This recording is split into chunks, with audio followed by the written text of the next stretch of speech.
Welcome to Around the Weird. Here's your host, the museum curator of the strange and unusual, Mr. Nothing. Thank you, mysterious voice, and welcome back to Around the Weird, a booktube channel where I talk about all the unusual and out of the ordinary literature that I have found in my travels. Today, I want to talk about a graphic novel that I read, a comic book, or a collection, whatever you prefer to call it. One that is about superheroes transported through time, story-wise at least. I am referring to Marvel 1602 by Neil Gaiman, with art by Andy Kubert and Richard Isanove, among many others. For those who don't know, and once again, I don't think I should need to say that when talking about Neil Gaiman, because Neil Gaiman is a pretty well-known author, but to just sum up him, he's written quite a bit, whether it be the Sandman series, American Gods, Anisi Boys, if I'm pronouncing that right. It might be something like that. He's written quite a bit, had his hands in various comic books and novels, and even movies, as he is working a lot with Hollywood to produce what he's written. So, Neil Gaiman is a pretty prolific author, and he's written a lot of great things. He's also written a number of stinkers, and what I'm finding lately is that it's difficult to know what to expect when opening up something by Neil Gaiman, because he could be very good or he could be so-so, and it's really weird. I have something pretty big to say about Neil Gaiman at the end of this. When I get to the analysis section, but for the most part, like he's good, but there's some real difficulties that I'm noting that especially show up here. So without further ado, let's talk about Marvel 1602. I will do a summary, a brief analysis, and we will move on from there. So Marvel 1602 takes place in 1602 in England. Elizabethan England, actually at the end of Elizabethan England. There are blood red skies over England, and Queen Elizabeth is very worried, as are most of the Europeans who don't quite know what to expect and believe it is an omen of doom or some sort. Queen Elizabeth calls on her court doctor, Dr. Strange, and her spy master, Nicholas Fury, in order to figure out what's going on. Although Dr. Strange and Nicholas Fury don't actually like each other, they do agree to work and share information in order to figure out something about about what's going on in England at this time.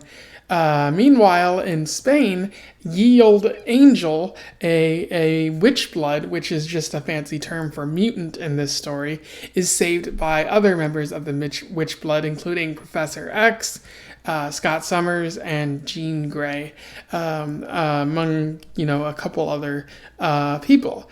This is supposed to be a stand-in for the Spanish Inquisition, and is being led by the Grand Inquisitor, who is Magneto, essentially, or Enrique, as he's known, and who's working alongside his either his children or his associates, who are Wanda and Peter. Those versions of them, essentially Magneto's children in the Marvel Universe. And Magneto wants the other witch blood dead, although it's not really specific why he wants them dead. The motive is never made entirely clear. So a bunch of plots are talked about over people wanting to take over England or the world or something like that, including Otto von Doom in Latveria, who has imprisoned the Fantastic Four in his castle or his mountain, and is basically trying to gain more power and to take over England. Again, that's not exactly clear, but he's also after some mythical treasure, but what the treasure does is not specified there. So unfortunately, due to Otto von Doom sending various assassins and whatnot, Elizabeth finally dies, and so King James of Scotland sets about taking over England. And the thing about King James is he's very ruthless, and he wants to destroy the witch blood as he sees them as impure and not worthy of living. King James sends Nicholas Fury to bring in Carlos Xavier, Professor X, at this point. And when he manages to track down Professor X, Nick Fury actually helps him escape, which gets him branded as a traitor back in England. Meanwhile, Doctor Strange is visiting the spiritual realm, trying to figure out what's going on and how he can solve all these problems. When he sort of enters into a comatose state and encounters Uatu the Watcher, basically one of the race of observers who watch over the universe but never really interfere due to a number of reasons I'm not familiar with, as I'm not too deep into Marvel comics. Uatu tells Strange that because of a forerunner, basically a time traveler, the Marvel heroes of old have arrived in the past where they don't belong, and they don't really recall who they are either. And so this world is set to end. This entire universe is set to end unless someone fixes the problem. In order to prevent further attacks on them, the Witchblood, and also to free the people that Dr. Otto von Doom has captured, the Witchblood decide to attack Doom's castle, in the process freeing the Fantastic Four, and also finding out that the magical, mythical item that everyone was after was actually Thor. From a different realm, and Thor and the Fantastic Four and the Witchblood finally managed to defeat Doom. Meanwhile, in Spain, Magneto is captured by the Pope and other heretics who plan on executing Magneto for having, whether it be magical abilities or Witchblood, but he manages to escape and lets the Pope and various others know that he's going to basically harbor a vendetta against humanity in the coming times. Back in England, King James executes Doctor Strange for being a traitor, and then forces Peter Parker, who is a character in this but didn't really play that big of a role, he forces Peter to work with him in order to betray Nick Fury down the road, which Peter doesn't actually do, and he actually manages to stay in the New World in America after he makes the journey with King James. So everyone in the plot journeys to America, where they find out that Rojas, one of the characters in the story, is actually Captain America, who traveled back in time, again for another unspecified reason, but doing so created all the events happening. And so Captain America, Steve Rogers, does try to travel back into the present, and Nick Fury basically forces him to actually do this, and they sacrifice themselves, which allows for everyone else to presumably live. And then the story ends with one of the other Watchers telling Uatu that he shouldn't have interfered, but he saved the universe by interfering in general. And so they give him the gift of this universe to keep within him, and so the universe gets to survive, and the characters get to live on in the sequels and stuff that all happened with Marvel 1602. In terms of analysis, there's not too much to talk about with this story. I feel like there's not a lot under the surface, which is rare for a Neil Gaiman story. It just feels very, very bare bones and very, a mishmash of characters and plot. So yeah, there's not a whole lot to talk about beyond like the historical parallels of the Marvel universe. I think what Gaiman and others demonstrate here is that the Marvel universe can exist outside of the present moment, because what's happening in the Marvel storylines and what's happening, with the characters, it fits really with a variety of different timelines. Like, for example, the Spanish Inquisition is a stand-in for the treatment of mutants, which makes a lot of sense and is a little bit clever on Neil Gaiman's part. I don't want to give him too much credit because it's kind of obvious that you could do that, but so like the treatment of mutants is very relatable to other points in history, which whether it be the gay rights movement, the civil rights movement, which I believe Stan Lee actually based the X-Men off of already, so you got that. But there are other moments in history where you could highlight the parallels between how the mutants were treated and how other groups of people were treated. Not that the way the mutants are treated are in any way comparable to what happened actually in real life.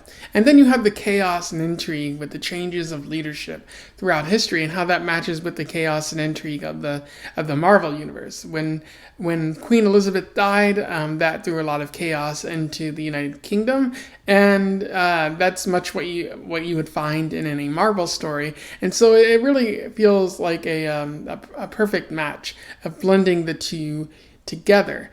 I just wish it would have the story would have landed much better, or Neil Gaiman would have packed more of a punch with the story, so that it doesn't feel like it's just surface level fitting together, and that there was more that he could have done with the story.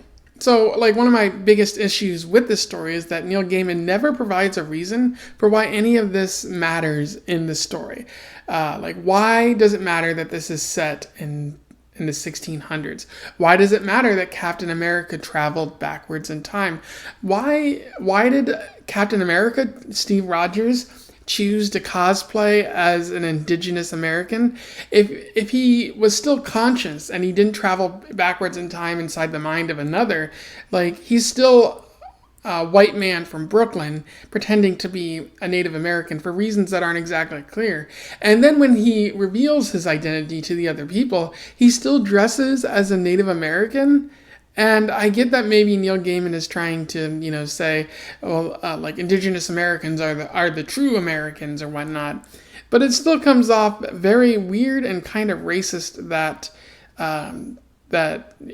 Captain America is doing this.